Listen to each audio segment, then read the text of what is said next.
نحمده ونصلي على رسوله الكريم أما بعد فأعوذ بالله من الشيطان الرجيم بسم الله الرحمن الرحيم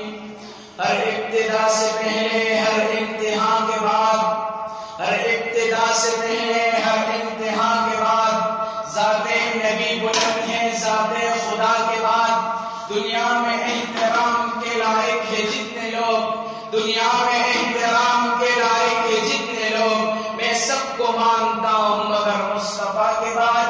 آج مجھے جس عنوان پر لبگشائی کا موقع ملا ہے وہ ہے حضرت محمد صلی اللہ علیہ وسلم بحیثیت داعی عمل علی بخار میں اپنے موضوع سخن کا آغاز سرور کونین ساقی کوثر شافی محشر تاجدار مدینہ عبداللہ کے لخت جگر آمنہ کے نور نظر سید البشر محبوب کبریا احمد مجتبی عرب کے شہزادے محمد الرسول اللہ صلی اللہ علیہ وسلم کے اسم گرامی سے کرتا ہوں کیونکہ خود اللہ تعالیٰ نے ارشاد فرمایا کہ میرے محبوب میرے لاڈلے پیغمبر میرا تم سے وعدہ ہے کہ زمین کے جس خطے پر اور آسمان کے جس کونے پر اور ہوا کے جس ڈونکے پر اور درخت کے جس پتے پر اور پانی کے جس قطرے پر اور جس انسان کے دل و دماغ اور زبان پر تیرا ذکر ہوگا میں اس پر اپنی رحمت کی بارش برسا دوں گا اس لیے آمنہ کے لال سے شمس و قمر شرما گئے آمنہ کے لال سے شمس و قمر شرما گئے روشنی پہلی فضا جھومی محمد آ گئے علی بخار خالق کائنات خود بھی رحمت ہے اور آپ کے عظیم محبوب امن سلامتی میں کامل ہے بلکہ حضور صلی اللہ علیہ وسلم کے خلق عظیم عفو درگزر اور رحمت منی کا تو فیضان ہے کیونکہ جانی دشمن بھی ان کے جان کے ساتھ ساتھی بن گئے اور پھر دیکھتے ہی دیکھتے ہزاروں مربع میل عظمت و قوت سے پرچم خداوندی لہرانے لگا علی بخار اگر میرا نبی بتان اعظم کو توڑنے کے لیے کردار کی بجائے تلوار کا سہارا لیتا تو یہ دنیا ہمیشہ کفر ذلت اور ظلم و جہالت میں ڈوبی رہتی دشمن کبھی دوست نہ بنتے کیونکہ نگاہیں مرد مومن سے بدل جاتی ہے تقدیریں نگاہیں مرد مومن سے بدل جاتی ہے تقدیریں جو ہو ذوق یقین پیدا تو کٹ جاتی ہے زنجیریں عزیز ساتھیوں ماہ ربیع الاول کی ایک سہانی صبح وادی باران کی چوٹیوں سے وہ سراج منیر طلوع ہوا وہ دائے امن سلامتی کا نور ٹوٹا کہ جس کی برکت سے ارض و سما جگمگا ہو گئے آسمان نے کہا میرا مالک آ گیا زمین نے کہا میری رونق آ گئی بے سہاروں نے کہا ہمیں سہارا مل گیا یتیموں نے کہا ہمیں آقا مل گیا غلاموں نے کہا ہمیں آقا مل گیا نبیوں نے کہا ہمارا امام آ گیا رحمت خداوندی نے کہا مجھے رحمت للعالمین مل گیا ارباب نظر کو ایسی ہستی نہ ملے گی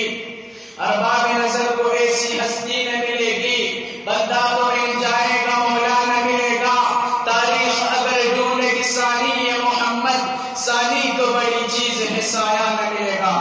عزیز ساتھیوں کوئی فاتح ہو یا حکمران ظلم و زیادتی اور انتقام پروری اس کی پہچان ہوتی ہے لیکن میرا نبی فاتح بھی ہوا اور حکمران بھی بنا مگر کبھی بھی ظلم و زیادتی کی اور نہ کسی سے انتقام لیا حتیٰ کہ اپنے سگی چچا کے قاتل کو بھی معاف فرما دیا اور جنگ میں اعلان کر دیا کہ املاک کو نقصان نہ پہنچایا جائے گا کیرتیاں تباہ نہ کی جائے گی معذوروں بچوں بوڑھوں اور خواتین کو کچھ نہ کہا جائے گا جو تلوار نہ اٹھائے اس کے خلاف جنگ نہ کی جائے گی تو پھر مجھے کہنے دو خدا کا سلام و صحابہ پر بدلا کو جس نے توڑ دیے امت کو دیا پیغام سب طوفانوں کے رخ موڑ دیے کیا کچھ نہ دیا اس صحابی عالم نے انسانیت کو دستور دیا منشور دیا کہیں راہیں دی کہیں موڑ دیا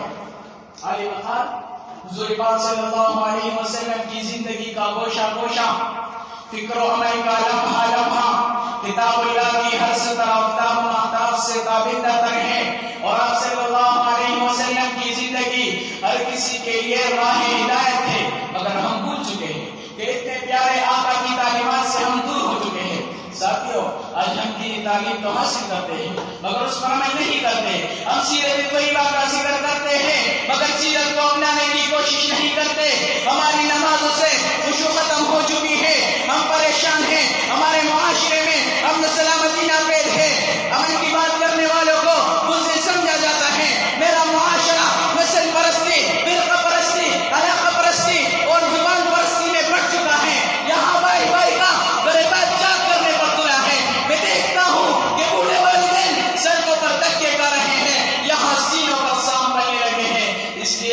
نگاہیں عشق و مستی میں وہی اول وہی آخر، نگاہیں عشق و مستی میں وہی اول وہی آخر، وہی قرآن وہی فرقان وہی یاسین وہی طٰہٰ۔ اسی دعا کے ساتھ آپ سے اجازت چاہوں گا کہ اللہ تعالیٰ ہم سب کو صحیح معنوں میں سیرت طیبہ پر عمل کرنے کی توفیق عطا فرمائے اور اس معاشرے کو امن سلامتی کا محور بنائے۔ شکریہ والسلام۔